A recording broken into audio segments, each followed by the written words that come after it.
Any deception will be revealed sooner or later. Any mystery will come to the surface sooner or later. Ladies and gentlemen, I am glad to welcome you to my channel. The story will be just about that. Hi there, this is my first time ever doing something like this. I've been feeling shattered for the past 2 weeks ever since the Discovery Day. I'll begin by sharing how everything fell apart, and then talk about the challenges that ensued. I'm seeking opinions and advice since I don't have many friends and feel ashamed to discuss it with them. My girlfriend and I have been in a relationship for 8.5 years and have a 2.5-year-old daughter. For years, I've had my suspicions, but over the past 4 months, I've been checking her Facebook page through an old phone that was still logged in. What caught my attention initially was her messaging guides for conversations, and 90% of them were after midnight. It wasn't anything too bad, just a simple, "Hey, how are you?" or "I miss your face, long time, no talk," and so on. However, there were a few instances where she gave them her phone number, indicating that she preferred to communicate outside of Facebook. I had no evidence that she was being unfaithful, and I didn't want to reveal that I was snooping through her Facebook account, so I kept quiet about it. Every few weeks, I would check her Facebook, and I began to notice that certain messages were deleted. I would receive a notification, but when I tried to access the message, it was gone. We first met at a party when we were younger, but I eventually cut back on partying, as I landed a decent job that required me to work longer hours.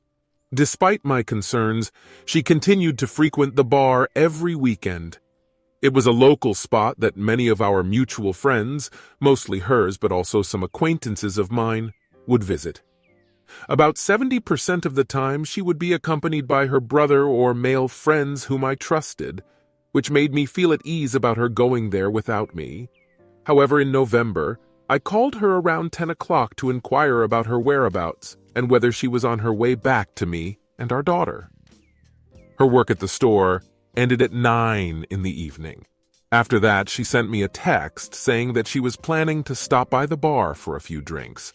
While I was disappointed, it wasn't an unusual occurrence.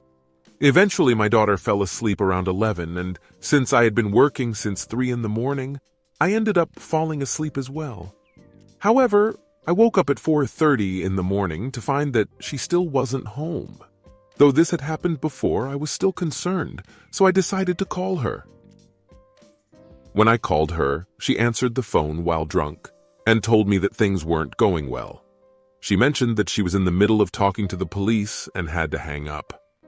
Worried about her safety, I asked where she was so that I could try to help with the situation and prevent the car from being towed. She'd been out drinking with a guy friend from the bar who was also friends with her brothers and me. When I asked her where she was, she mentioned that she was taking him home somewhere around his house. However, after speaking with her brother and trying to locate her, we eventually arrived at the scene. She had been arrested on charges of driving under the influence and was being taken to jail. The car had already been towed away, and her guy friend was in the truck with her brother. To make matters worse, the car had been found in a random neighborhood nowhere near the guy's house. After my wife and I was arrested for DUI and taken to jail, I was left to deal with the situation at hand. In the middle of the night, the car she had been driving was reported as suspicious, having been left running for hours. My main priority was to get her out of jail and retrieve the car. Once I had gotten home, I spoke with her brother to try and understand what had happened. He provided me with his friend's version of events, which conflicted with my girlfriend's account. After bonding her out of jail and hearing her side of the story, I realized that both parties were lying. It was clear that something was not right. When I confronted her about the inconsistencies in her story, she simply brushed it off as being too drunk to remember. I took her back home where she stayed with our daughter, while I went with her brother to retrieve the car from impound. During the ride, I mentioned that the stories didn't add up and that I had my suspicions. Her brother shared my concerns, but wanted to avoid jumping to conclusions. After arriving at the impound lot and opening the car door, my heart sank as I saw a pair of panties lying on the seat. It was a devastating moment for me. I showed her brother the panties that I had found in the car, and he too had his suspicions about what had happened. He mentioned that he was going to talk to the other guy to see if he could get more information. After we got the car back to our house, I checked the laundry basket to see if she had brought any panties home with her. I didn't find any, so I brought her outside to ask her about it. She claimed that she had recently stayed at her dad's house and that the cops had gone through her clothes and taken the panties. I found her response to be suspicious, but I had no concrete evidence to prove that she was lying. She acted disgusted that I would even ask her about it. She looked me straight in the eyes and swore that she had never cheated on me. I apologized for doubting her, but explained that her behavior had made me suspicious, which led me to ask about it a few months later. In January, the day before my birthday, my best friend and his brother came over for drinks. I had a little too much and ended up passing out, but I couldn't shake off the feeling that my best friend's brother was checking out my girlfriend. Despite my doubts, I still took her to work as she couldn't drive at the time. After dropping her off at work, I couldn't shake off the suspicion that my best friend's brother was trying to hit on her through Facebook while I was sleeping. I decided to look through her old phone and Facebook page and noticed that he had messaged her, but she didn't really flirt back. However, I also discovered that she had set up 2 other guys on ghost mode, which automatically deleted their messages.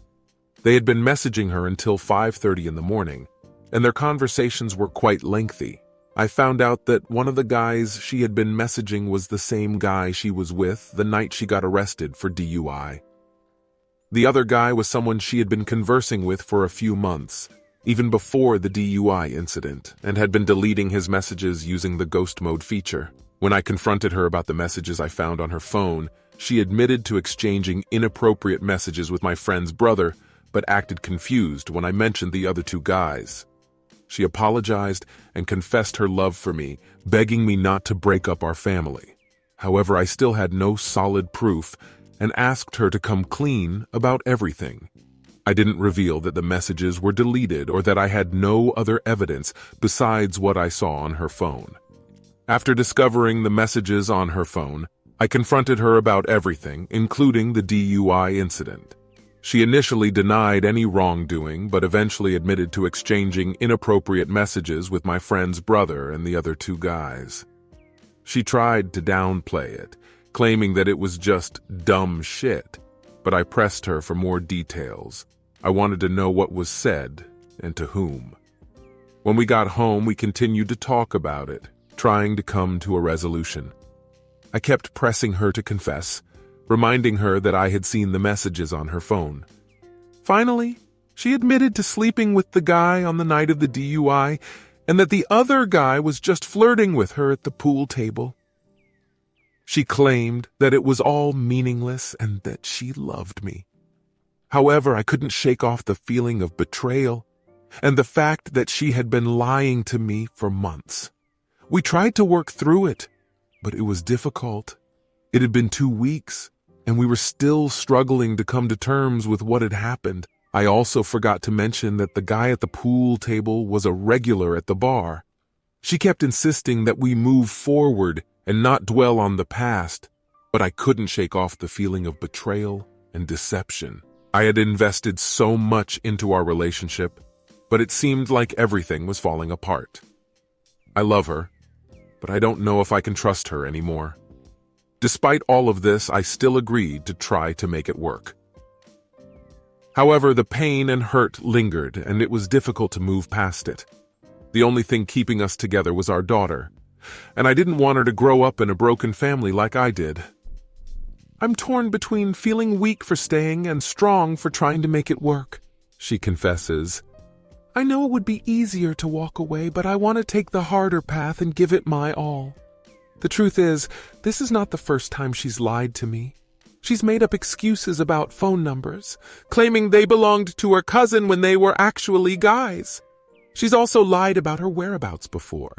In fact, her own brother even warned me that she was up to something when I pulled up to the bar. Recently, I saw her in her car with another guy, and she tried to brush it off like it was nothing.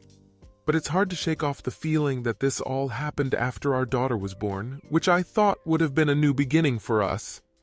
But it seems like that wasn't the case. We have a lot going on in our lives right now, including a family death, but I can't help but feel curious about what's really going on.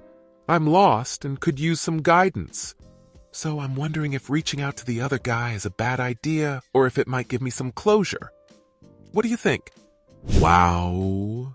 Do you have anything to advise this gentleman in his difficult life situation? Write your thoughts in the comments and don't forget to subscribe to the channel. Bye.